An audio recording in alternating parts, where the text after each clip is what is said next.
I'm bored. I don't have a job right now. Why shouldn't I make content? I want to talk today about Darth Jar Jar. Darth Jar Jar. Remember that? That's an almost 10 years old fan theory. It's 9 years ago on Reddit. I know this because I just pulled it up. All right, let's go through this kind of point by point. I think it really does capture the imagination, and I get why people are so into it. And the first time I read it, I was like, okay, there's something to this. But the thing is, I thought about it for a while, and it bothers me that I still see this going around, and I really want to talk about it. So I guess probably the best way to do this is I got it pulled up here. You can pull it up too. If you just search Darth Jar Jar post, it actually pretty much comes up as like the top result. Really, I guess before I go into anything like specific in the post, I should just say that I don't think that I think that the idea that he's like a secret Sith Lord, like, it kind of just really, it's as simple as it just misses the point of Jar Jar entirely. Just completely misses the point, which is that you shouldn't dismiss someone just because you don't think they can help you. You shouldn't, like, even if someone like actually is an idiot, you shouldn't treat them like an idiot. You should treat them like a person, And you really need to consider this in the context of like this movie intentionally mirroring episode 6, which is the end of the story that this movie is beginning retroactively. There's a lot of like reflections between the two movies that you can see. Like, note that Anakin has to fly into the Trade Federation ship to blow it up. He doesn't do a surface attack like in episode 4. It's more like episode 6. And you also get stuff like at the end of the movie, you actually hear that music that plays at the end of the movie.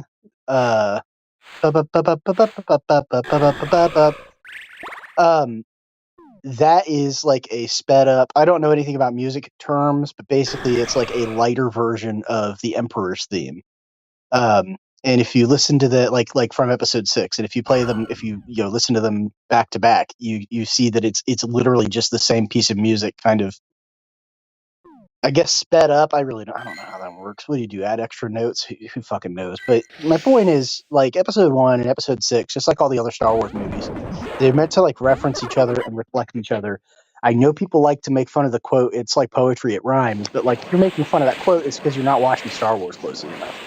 So in episode 6, Jar Jar's counterpart is the Ewoks, literal teddy bears that everyone looks at them and they're like, these guys are useless, except they manage to like capture the main characters. At that point, they have to kind of reckon with them, like, okay, well, maybe these little teddy bears aren't like completely useless. And then of course they end up basically saving the day, and it just by tipping the scales just a little bit about the weight of a teddy bear. That's all it takes. And that's like the point in Star Wars, is like you just got to hang in there and have faith in other people, because the bad guys are more powerful. I don't know if you've looked outside, but like the bad guys honestly won. Like, we're living in the Empire, but it's been the Empire for like 10,000 years, right? So all these stories are just like, this is a fanciful hopefulness for something that will never come. But it's really more about like you looking at it and applying the lessons in the movie to your life and trying to be a better person. That's what Star Wars was always about. It was always like it was always supposed to be like a modern myth, right? I think that's the exact language George Lucas used. So, like, again, what I think George Lucas wanted you to take away from this movie is to look at Jar Jar and understand that if they had blown him off, or if they had ditched him, like, they would have lost. The Naboo would never have teamed up with the Gungans, and they would never have been able to do what they did to stop the Trade Federation. And all of that, like, the key point of all, the focal point, the fulcrum, if you will, of that is Jar Jar. And there's another thing to that too, where it's like Jar Jar is an agent of the Force. I actually kind of wonder if Jar Jar doesn't have like a fairly high midichlorian count. They've been exploring this in the TV shows recently, like the differences in midichlorian levels, and they've talked about it a little bit in the comics. like how Poe Dameron was raised next to not a sapling, but a grafted tree from the Jedi Council, from the Jedi Temple, that gold tree that grew there. So like his midichlorian levels were affected by that. That's canon. He's not at like Jedi levels, but he's clearly like operating on another level from everyone else. I'd argue that people like Han Solo and Chirrut Imwe are the same way. Chirrut Imwe clearly has like a stronger connection to the Force than most people. But but then again, that could be, you can look at Ahsoka and tie Sabine to Chirrut and see them both similarly, which is that like.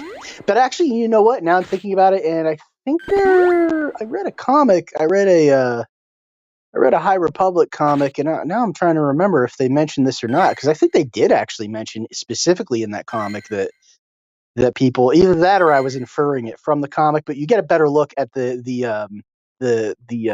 What are they called? Those protectors who lived on Jeddah. You get a look at them when they actually existed and worked with the Jedi to protect that temple. And I don't remember if it was like either implied or outright stated, but it seemed to me as though those people all had high midichlorian counts, just not high enough to be taken on as a Jedi when they were a child. I would argue that Jar Jar is the same way. I think that the Force is like working through Jar Jar specifically.